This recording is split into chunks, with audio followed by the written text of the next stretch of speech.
चला तर मंडळी, आज आपण बघणार आहोत एकदम गव्हाच्या पिठापासून जबरदस्त असा स्नॅक बनवणार आहोत. लहान मुलं खूप आवडीने खातील आणि मोठ्यांनाही तर खूपच आवडेल. आवाज बघू शकता, एकदम कुरकुरीत आणि खुसखुशीत.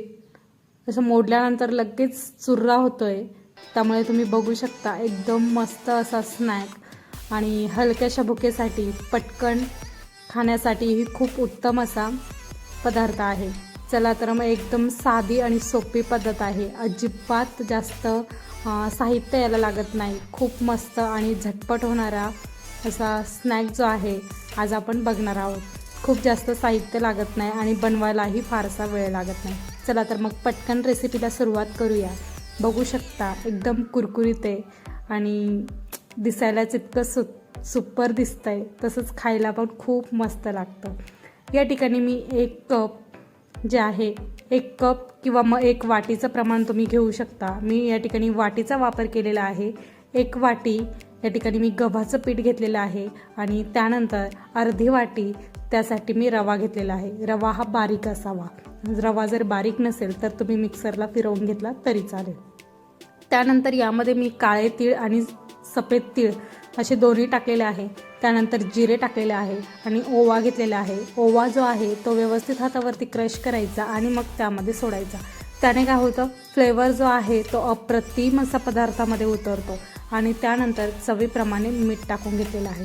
चवीप्रमाणे मीठ टाकून झालं की ज्या वाटीने आपण तेल पीठ घेतलेलं आहे त्याच वाटीने कमीत कमी एका वाटीला 4 ते 5 चमचे तेल जे आहे कडकडीत मी गरम करून घेतलेलं आहे आणि तेलाचं मोहन यामध्ये टाकलेलं आहे.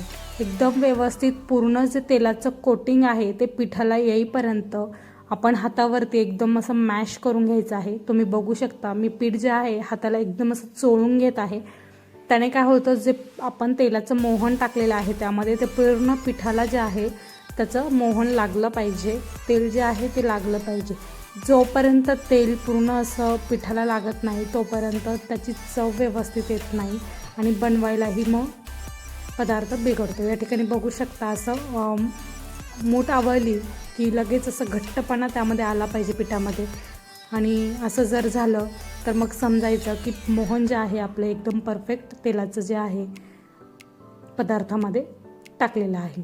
या ठिकाणी तुम्ही बघू शकता मी दोन्ही हातांच्या साहाय्याने सुद्धा एकदम व्यवस्थित तेलाचं मोहन जे आहे ते पिठाला एकदम मिसळून घेतलेलं आहे.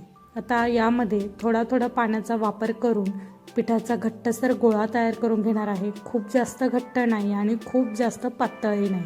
एकदम व्यवस्थित त्यामध्ये रवा आहे या हिशोबाने पिठाचा जो गोळा आहे तो आपण बनवून घेणार आहोत. तुम्ही या ठिकाणी मी 1 वाटीचं प्रमाण घेतलेलं आहे, तर तुम्हाला जास्त प्रमाणात बनवायचं असेल तुम्ही 4 वाटीच्या प्रमाणाला 1 वाटी रवा परफेक्ट मेजरमेंट आहे. तुम्ही तसंही घेऊ शकता. 4 वाटी गव्हाचं पीठ त्यासाठी 1 वाटी रवा. या ठिकाणी पीठ बघू शकता एकदम व्यवस्थित, खूप जास्त पातळ नाही आणि खूप जास्त घट्टही नाही असं पीठ मी या ठिकाणी मळून घेतलेलं आहे. आणि त्यावरती झाकण ठेवून एक 10 ते 15 मिनिटं साईडला ठेवून देऊया. 10 ते 15 मिनिटानंतर तुम्ही बघू शकता पीठ जे आहे थोडंसं कडक होतं किंवा घट्टसर होतं. कारण काय होतं की त्यामध्ये आपण रवा यूज केलेला आहे आणि रवा जो आपण भिजत ठेवला की तो फुलतो आणि त्यामुळे घट्टसरपणा त्याला येतो. या ठिकाणी पुन्हा एकदा 1 ते 2 मिनिटे छान मॅश करून व्यवस्थित मळून घ्यायचं, म्हणजे एकजीवपणा पिठाला येतो. आणि त्यानंतर छोटे छोटे पोर्शन करून असे त्याचे छान उंडे तयार करून घ्यायचे आहे. आता हातावरती असे फिरवून व्यवस्थित गोलाकार देऊन घ्यायचा आहे. या ठिकाणी तुम्ही बघू शकता एकदम व्यवस्थित गोलाकार जो आहे मी या ठिकाणी देऊन घेतलेला आहे. आता तिकडे कढईमध्ये मी तेलही गरम करायला ठेवलेले आहे आणि आता पोळपाट आणि लाटणं घेऊन व्यवस्थित आपण पातळ अशी पोळी याची जी आहे ती लाटून घेणार आहोत. अजिबात पिठाचा वरतून वापर करायचा नाही आहे. पिठाचा वापर जर वरतून केला तर तळताना जेव्हा आपण फ्राय करतो तेव्हा पीठ जे आहे ते तेलामध्ये जळतं आणि त्यामुळे त्याचा फ्लेवर जो आहे त्याचा वासही वेगळा येतो आणि खाण्यासाठीही टेस्ट बदलते. त्यामुळे पिठाचा वापर न करता तुम्ही बघू शकता एकदम पातळ पोळी मी या ठिकाणी तयार करून घेतलेली आहे.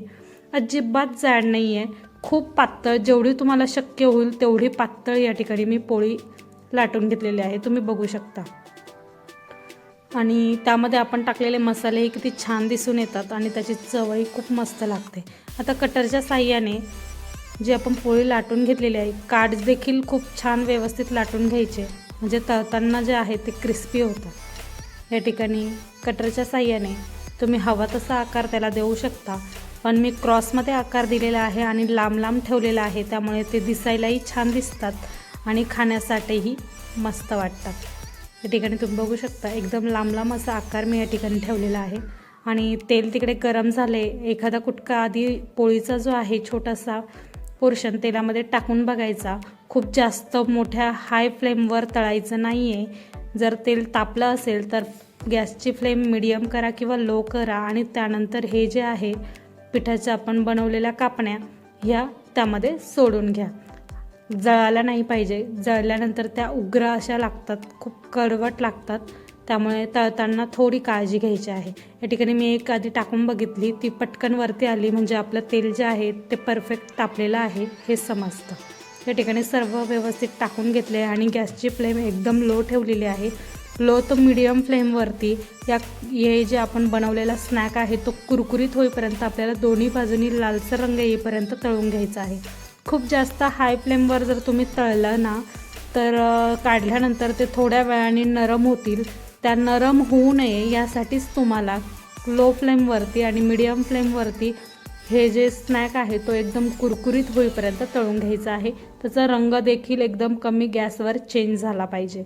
खूप हाय फ्लेमवर अजिबात तळायचं नाही. तळण्याची जी काळजी आहे ती या रेसिपीसाठी महत्त्वाची आहे. आणि तळताना जर तुम्ही थोडंफार जरी चुकीच्या पद्धतीने तळलं तर खाण्यासाठीही छान लागणार नाही. आणि हे जो स्नॅक आहे तो 1 ते 1.5 महिना हमखास टिकतो, अजिबात खराब होत नाही. या ठिकाणी लहान मुलं आवडीने खातील असा स्नॅक आणि सोप्या पद्धतीने आहे, खूप जास्त अवघड नाही. फक्त तळण्याची जी प्रोसेस आहे ती एकदम व्यवस्थित या ठिकाणी करायची आहे. तुम्ही बघू शकता मी एकदम कमी गॅसवरती 7 ते 8 मिनिटे लागतात जास्तीत जास्त.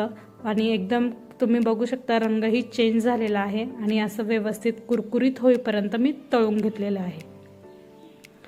अशाच नवनवीन रेसिपींसाठी चॅनलला सबस्क्राईब करा आणि बेल आयकॉन दाबायला विसरू नका. याने काय होईल, माझ्या नवनवीन व्हिडिओचे नोटिफिकेशन तुम्हाला येत राहतील.